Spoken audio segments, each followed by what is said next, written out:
प्रश्न रखा है पंच महायज्ञ, इसके द्वारा गृहस्थ कैसे सुखी होता है। आपसे यज्ञ के समय भी मैंने चर्चा की थी और चर्चा में आपसे कहा था कि हिंदू समाज ने मुगल काल के बाद किसी कारणवश जितना यज्ञ को मान लिया, वास्तव में ये यज्ञ इतना है। हमारे यहाँ पर एक हमारा अपने ही भाइयों का जो पौराणिक मत है वो समझते हैं कि घूम करना बस यज्ञ है, या किसी दिन पंडित जी को बुला करके घर में वही 10-15 आहुतियां लगाना बस यज्ञ है। यज्ञ इतना नहीं, यज्ञ बहुत बृहद है, बहुत व्यापक है और इसको समझना पड़ेगा। और हमारे जो गुरु हैं, हम जिनकी परंपरा को लेकर के जीवन में चल रहे हैं, इसलिए ज्ञान के प्रस्तुत करने का तरीका भी बड़ा अद्भुत है।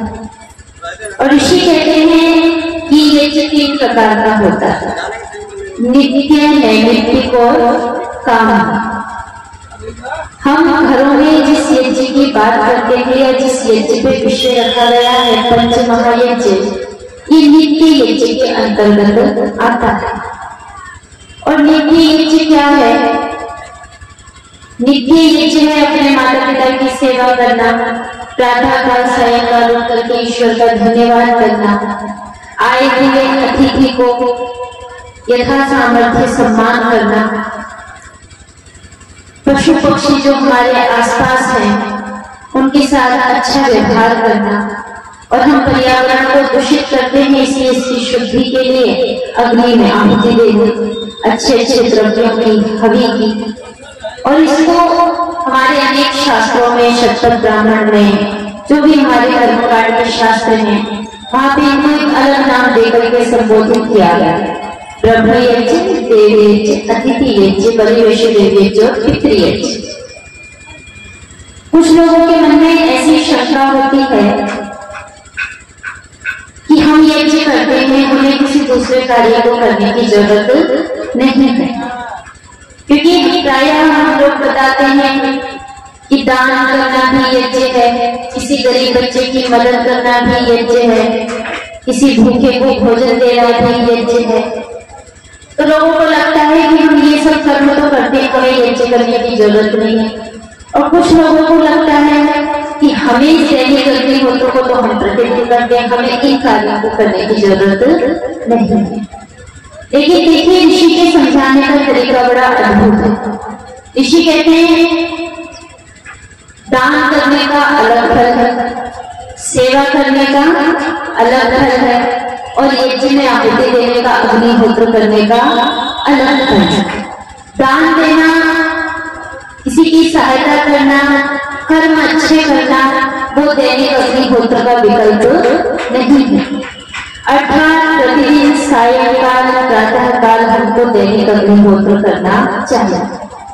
अगर आप इस देश की परंपरा को पढ़ें उठा करके, तो यहाँ पर एक राजा का वर्णन मिलता है, और उन राजा का नाम था अश्वपति। जब उन राजा के यहाँ पर ऋषि आए और उन्होंने भोजन के लिए पूछा, तो ऋषियों ने भोजन के लिए मना कर दिया। तो उन्होंने वहां पर एक दलील दी, और आज का अगर राजा अगर मोदी जी से कह दिया जाए ऐसे दलील दे दो, तो चाह करके भी नहीं दे सकते। और उन्होंने क्या दलील दी? उन्होंने बहुत अच्छी बात ऋषि से कही कि आप संतुष्ट होकर के मेरे राज्य में भोजन करें। क्यों? क्योंकि मेरा राज्य कैसा है कि नाना हिताग्नि न विद्वा न स्वैरी स्वैरिणी पिता, अर्थात अहिताग्नि। उन्होंने बहुत सारी बातें की, लेकिन मैं यहाँ बस इस शब्द की चर्चा करूंगी। कोई अहिताग्नि नहीं है, अर्थात ऐसा कोई व्यक्ति नहीं है जो अग्नि में आहुति न देता। अगर मोदी जी रात के 8 बजे आकर के घोषणा कर देते हैं, या देश का कोई भी प्रधानमंत्री आकर के घोषणा कर देता है कि अब से 2000 के नोट बंद, तो बंद मान लिए जाते हैं, हो भी जाता है, क्योंकि देश के सर्वोच्च पद पे बैठे। उसी प्रकार से राजा उस समय देश के सर्वोच्च पद पे बैठा होता था, और उस उसको पता था मेरे राज्य में क्या चल रहा है। और उस समय ये जमाना नहीं था कि रिकॉर्ड में कुछ हो रहा है और काम कुछ और हो रहा है। वहां तो दिखा दिया जी बलिया में बहुत अच्छी रोड बनी हुई है, ऐसी रोड बलिया के आसपास किसी जनपद में नहीं बनी हुई है, लेकिन वो रिकॉर्ड में है। और जब बलिया में आकर के देखो तो समझ आता है कि 2 गाड़ी एक साथ आकर के नहीं निकल सकती। तो ऐसा रिकॉर्ड नहीं होता था, वो तो वहां वचन का जमाना था। वो समय था जब प्राण जाए पर वचन न जाए, वचन की बात होती थी। वचन से उस राजा अश्वपति ने घोषणा कर दी कि नाना हिताग्नि न विद्वान, अर्थात मेरे पूरे राज्य में कोई अधिकारी नहीं है, कोई ऐसा व्यक्ति नहीं है जो यज्ञ को नहीं करता, और न विद्वान ऐसा कोई व्यक्ति नहीं है जो विद्वान नहीं है। स्वाभाविक बात है, जो मंत्रों से आहुति देता है वो अविद्वान तो हो ही नहीं सकता। ऐसी घोषणा उस राजा ने की, तो आप समझिए कि हमारे देश में यज्ञ का कितना बड़ा महत्व है। किंतु आज हम पाश्चात्य संस्कृति के गुलाम हो गए हैं, और मुगल काल के बाद हमारे लोगों की धर्म कर्म के प्रति रुचि तो नहीं हटी। हिंदू समाज ने उसको जीवित तो रखा, लेकिन पहले धूप पर लिया है, उसके बाद अगरबत्ती पर लिया है। और लोगों को ये भी पता कि जिस अगरबत्ती को जला रहे उसमें है क्या। आपको पता है ना, तो उसमें अगर है, उसमें एक बांस की उसमें एक वो चिपकी हुई होती है, और आप उसको जलाते, और आप सबको विदित होगा बांस कब जलाया जाता है, पता है ना? बांस लगती है, पिताजी कह रहे हैं वो बांस लगती है, अगरबत्ती नहीं है। बांस को कब जलाया जाता है? जब कोई व्यक्ति मृत हो जाता है। और हमारा पूरा हिंदू समाज क्या है, आज उसको जलाता है। अर्थात हमने अपने उस यज्ञ के बृहद रूप को इतना छोटा कर, लेकिन ऋषि ने ज्ञान के समझो उसमें समझेंगे, उनकी दृष्टि से समझेंगे तो बहुत सारी समस्याओं का समाधान है। लेकिन हमारे अपने ही लोगों ने उन समस्याओं को और बढ़ा दिया। ऋषि ने लिखा कि पाक्षिक यज्ञ करना चाहिए, अर्थात पाक्षिक यज्ञ किसने लिखा था? लोग सोचने लगे पाक्षिक क्यों लिख दिया, 6 महीने का लिख देते ना। ऋषि ने पाक्षिक यज्ञ इसलिए लिखा था, इसलिए नहीं लिखा था कि आप पूर्णिमा से अमावस्या पे भी मत करो, लेकिन हमारे जो लोगों की धारणा ऐसी है, उन्होंने ऋषि के तात्पर्य को नहीं समझा। उन्हें लगा भाई दैनिक अग्निहोत्र करने की कोई जरूरत नहीं है, 15 दिन में एक बार यज्ञ कर लिया तो यज्ञ पूरा हो जाए। लेकिन ऋषि का तात्पर्य वो नहीं था, क्योंकि ऋषि को जिसने जितना पढ़ा उतना ही समझा, और कुछ लोगों ने समझना ही नहीं चाहा। ऋषि का कहना तो ये था कि पाक्षिक यज्ञ से शुरू करो और दैनिक अग्निहोत्र पे आ जाओ। ठीक बात है कि पाक्षिक यज्ञ से शुरू करो और दैनिक अग्निहोत्र पे धीरे धीरे आ जाओ। अर्थात पाक्षिक यज्ञ जो था वो प्रयास के लिए था कि मंत्रों को, क्रियाओं को कैसे करना है। 15 दिन से 7 दिन पे आ जाओ, साप्ताहिक पे आ जाओ, 7 दिन से 3 दिन पे आ जाओ, 3 दिन से 2 दिन पे आ जाओ, फिर दैनिक अग्निहोत्री बन जाओ। पर लोगों ने क्या किया, उसका उल्टा कर दिया। और उल्टा क्या किया, पाक्षिक तो करते नहीं, उसको मासिक बना दिया। और कुछ लोग तो मासिक भी नहीं करते, वो क्या करते हैं पता, 6 महीने में एक बार घर में हवन करवा लेते हैं और कहते हैं कि हमें ये विकल्प दिया। अर्थात विकल्प को समझा नहीं, ऋषि की भावना को समझा नहीं, और ऋषि के नाम पे उल्टे काम और करने लगे जो नहीं होने चाहिए। यज्ञ के संबंध में आप बहुत कुछ सुनेंगे, लेकिन मैं छोटी छोटी कुछ भ्रांतियां जिनका निराकरण करती हैं। और ये बात मैं नहीं कह रही, मुझसे पूर्व ऋषि ने कहा, और ऋषि के बाद हमारे आर्य समाज के विद्वान संत सन्यासी धर्मोपदेशकों ने कहा, उन्हीं के अनुसार मैं आपको बातों को कह रही हूँ। हमारे यहाँ पे कुछ लोग क्या करते हैं, मैंने देखा है, जो दैनिक अग्निहोत्र करते हैं, सुबह आज जी कह रहे थे ना कि सूर्य ज्योति ज्योति के बाद अग्नि ज्योति ज्योति डाल देते, किंतु इन 16 आहुतियों का प्रातःकाल और सायंकालीन विधान अलग अलग से है, एक साथ इनका विधान नहीं है। वो तो महर्षि ने ज्ञान की अपार कृपा थी, नहीं तो अगर आप यज्ञ के बारे में यज्ञ को पढ़ें और शतपथ ब्राह्मण वगैरह को उठा करके पढ़ेंगे ना, तो आपको समझ में आएगा यज्ञ करना कितना दुर्लभ है। कितनी सामग्री इकट्ठी करनी पड़ती थी, कितना कुछ करना पड़ता था। वो तो ऋषिदेव दयानंद की दृष्टि थी और उनका उपकार हम आर्यों पे था कि उन्होंने इतनी कठिन विधि को सरलतम विधि बना के पंचमहायज्ञ के समक्ष हम सबको रख दिया कि लोग ये सरलता से इन 5 यज्ञों को करो। लेकिन हमारा हिंदू समाज तो उनको भी करने को तैयार है। आपके आसपास के लोग तो 5 बार नमाज पढ़ना सीखते, लेकिन आप 5 महायज्ञों को करना भूल। तो आइए ऋषिदेव दयानंद की दृष्टि में यज्ञों को थोड़ा थोड़ा देखिए। हमारे 4 आश्रम हैं, ब्रह्मचर्य, गृहस्थ, वानप्रस्थ और संन्यास। और इन आश्रमों के अंतर्गत इस यज्ञ को किसको करना है इसका विधान है। ब्रह्मचारी को 2 यज्ञ करने हैं। कौन कौन से? ब्रह्म यज्ञ और देव यज्ञ, अर्थात परमपिता परमेश्वर की उपासना और अग्नि यज्ञ। दूसरे नंबर पर आता है गृहस्थ आश्रम, और ऋषि के शब्दों में ये ज्येष्ठ और श्रेष्ठ आश्रम है। इसको 5 महायज्ञों को करना है। ईश्वर की उपासना भी करनी है, अग्निहोत्र भी करना है, अतिथि की सेवा भी करनी है, माता पिता जो घर में बूढ़े हैं, बुजुर्ग हैं, उनकी सेवा भी करनी है, पितृयज्ञ भी करना है, और इसको बलि वैश्य देव अर्थात आसपास जो पशु पक्षी हैं उनको भी भोजन देना है। और तीसरे नंबर पर आते हैं वानप्रस्थी, उनके लिए 2 यज्ञ का विधान कर दिया, क्योंकि सब कुछ छोड़ करके पुत्रों को देकर के वो तो वानप्रस्थ में चले गए, जंगल में, अरण्य में, तो उनके लिए 2 ही यज्ञों का विधान कर दिया, ब्रह्म यज्ञ और देव यज्ञ। और अब बचा में सन्यासी, तो सन्यासी के लिए सिर्फ 1 यज्ञ बताया। देखिए उसको भी नहीं छोड़ा, सन्यासी को भी 1 यज्ञ करना ही पड़ेगा, और इस यज्ञ का नाम है ब्रह्म यज्ञ, अर्थात परमपिता परमेश्वर की उपासना का विधान तो सन्यासी के लिए भी बताया। और महर्षि दयानंद सरस्वती जी तो 8-8 घंटे समाधि लगाते थे, और ऋषि ने अपने जीवन चरित्र में लिखा है कि 1 मिनट के लिए किसी दिन अगर मेरा रह भी जाता था, कुछ समय अल्प भी हो जाता था, तभी भी मन मस्तिष्क में पूरे संस्कार प्रवेश करने लग जाते थे। और आज ये जितने सन्यासी घूम रहे, आर्य समाज के सन्यासियों को छोड़ करके बाकी जितने सन्यासी आप देखेंगे ना आपके द्वार पर मिलेंगे, और बहुत बड़े बड़े इस देश में शंकराचार्य के पद पर बैठे हैं, उनसे पूछेगा वो कितने घंटे की समाधि लगाते हैं, वो कितना ब्रह्म यज्ञ को करते हैं। यज्ञ तो ऋषि ने सन्यासी के लिए भी लिखा, अर्थात मृत्यु पर्यंत किसी भी व्यक्ति को यज्ञ को छोड़ना नहीं चाहिए। बहुत सारे लोग प्रश्न करते हैं कि यज्ञ के करने से क्या होगा, और हम उत्तर देते हैं कि पर्यावरण शुद्ध हो जाएगा। कैसे होगा? तो एक तर्क क्या था, सुनिए। जैसे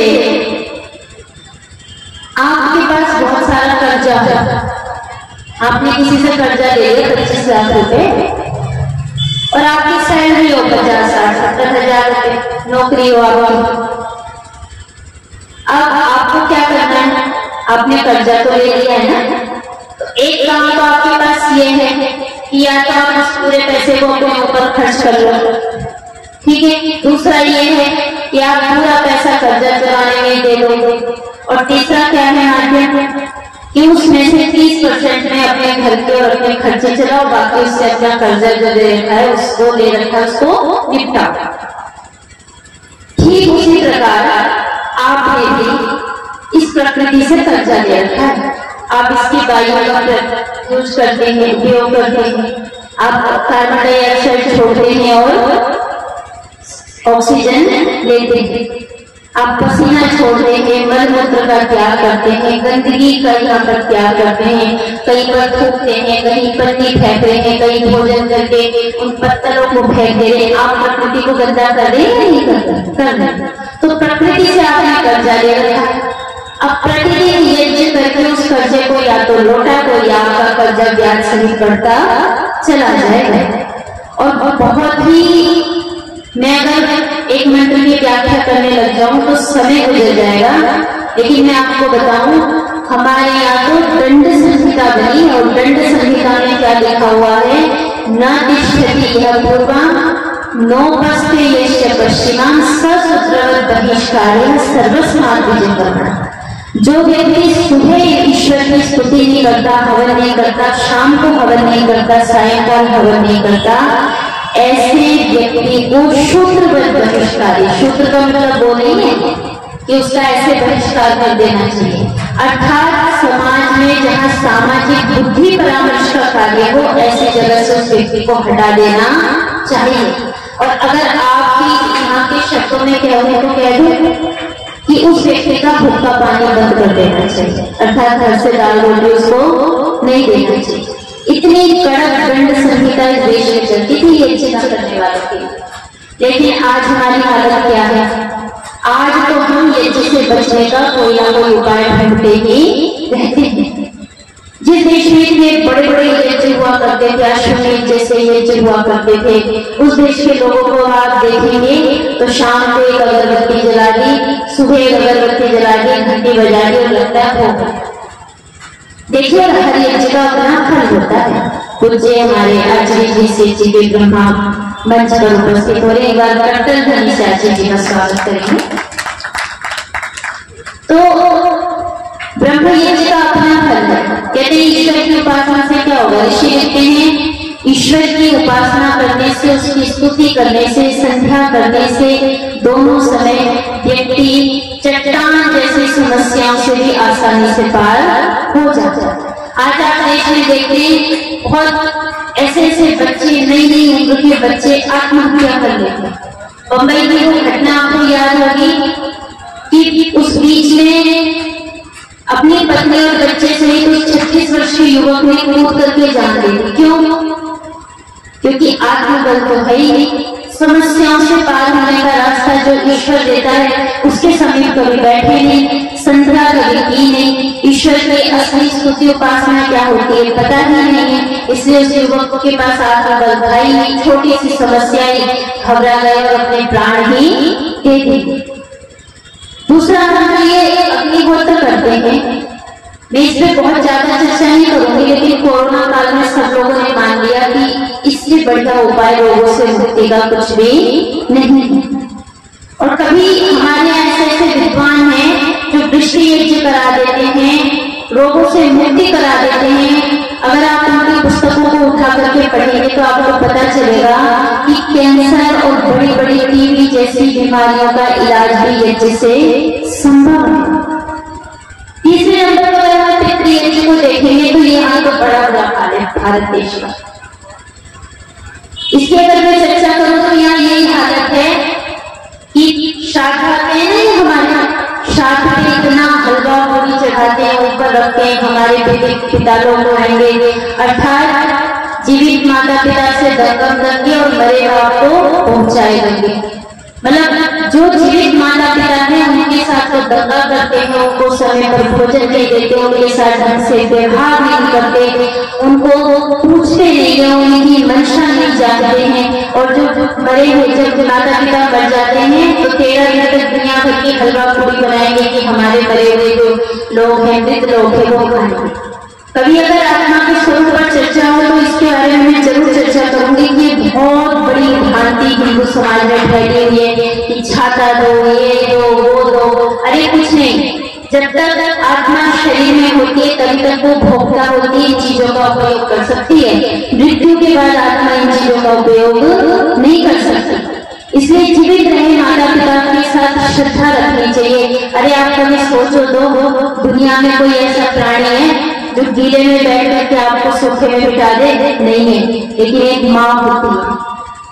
आप पिता के बारे में सोचो, दुनिया में मैंने बहुत ही जीवन में एक चीज अनुभव की और देखी है कि गुरु भी कई बार आपसे ईर्ष्या कर सकता है, लेकिन पिता के बच्चे का जब नाम होता है ना तो उसका खून और बढ़ जाता है, उसकी आत्मा तृप्त हो जाती है, उसको ऐसा लगता है जैसे किसी ने मेरा नाम ले दिया।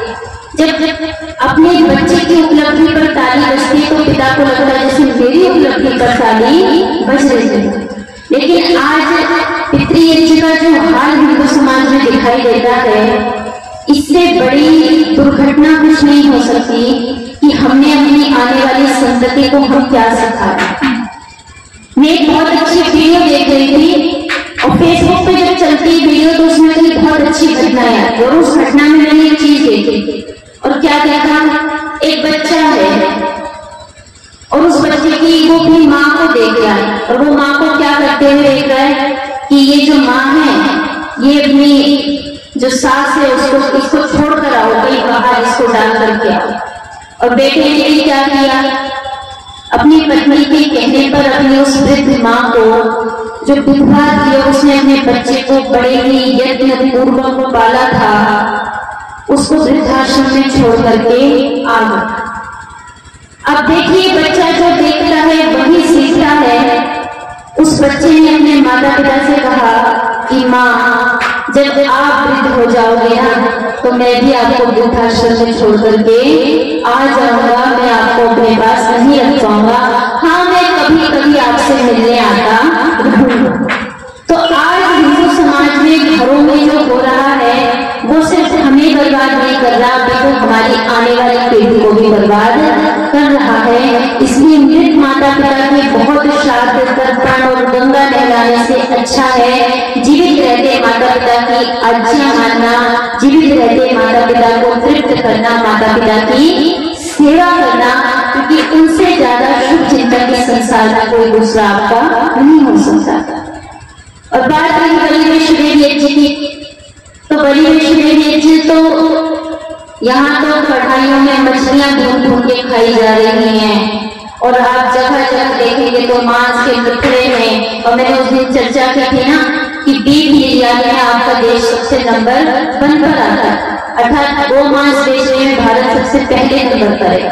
इतनी गाय बढ़ती है, इतनी गाय बढ़ती है। तो बलि वैष्णदेवी जी का मतलब है इन प्राणियों पर दया करना, इनको भोजन देना।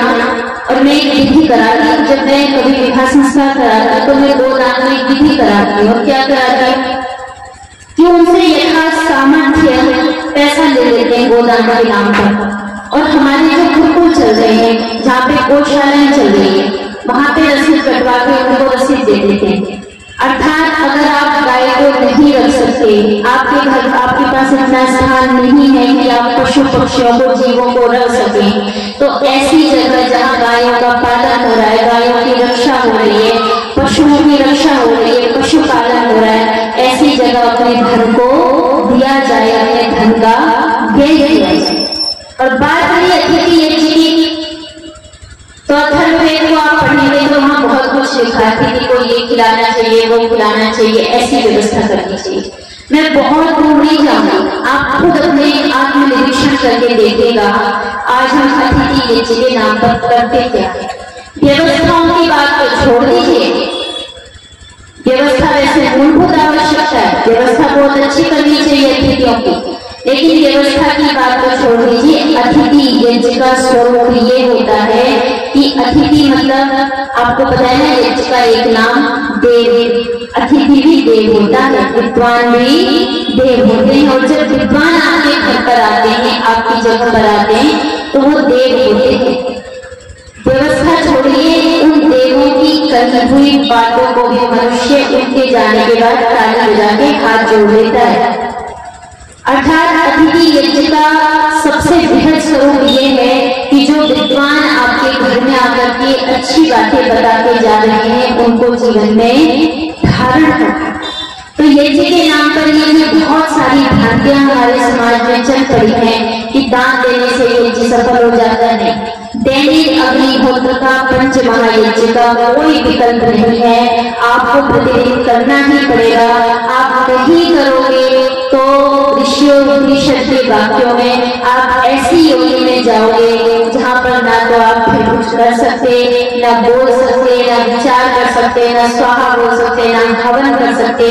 इसलिए दैनिक यज्ञ को करें। और ये जो भ्रांतियां आपने बना रखी है बहुत सारी कि एक साथ हवन को कर लेना, पाक्षिक करना है, ऋषि ने लिखा है, इन भ्रांतियों को दूर करिए। और वास्तव में लिखा था गृहस्थ जीवन के लिए पंचतत्व, इसको ज्येष्ठ श्रेष्ठ ऋषि ने कहा। अर्थात क्यों कहा? क्योंकि इसके ऊपर सारे आश्रम टिके हुए हैं। भाई ब्रह्मचारी कहाँ मांगने जाएगा? गृहस्थी के पास ही तो जाएगा।